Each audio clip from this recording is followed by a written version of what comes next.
First, we'll be proud to fulfil our late leader's promise, John Smith's promise, that workers will have trade union rights from day one, whether in full-time, part-time or temporary work. Day one.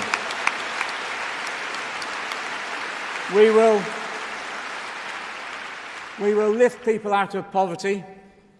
We'll lift them out of poverty by setting a real living wage of £10 an hour when we go back into government. And wages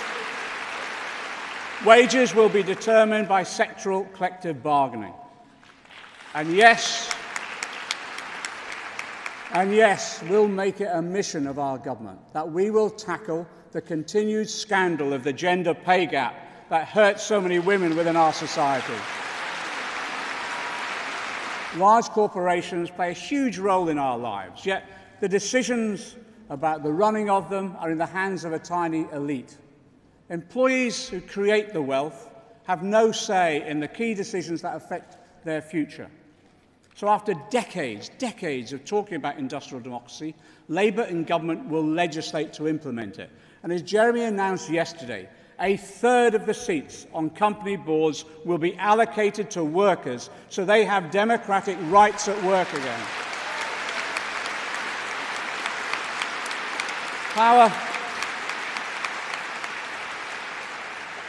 Power also comes from ownership. We believe that workers who create the wealth of a company should share in its ownership, and yes, in the returns that it makes. Employee ownership increases a company's productivity and encourages long-term decision-making. So let me thank the Co-op Party, and in particular Gareth Thomas MP, for his ideas on how we extend common ownership within our society, and some of the ideas we're saying today. I can announce today we will legislate for large companies to transfer shares into an inclusive ownership fund. The shares will be held and managed collectively by the workers. The shareholders will give the workers the same rights as other shareholders to have a say over the direction of their company. And yes, dividend payments will be made directly to the workers from the fund. That means payments could be up to £500 a year. That's 11 million workers, each with a greater say and a greater stake in the rewards of their labour.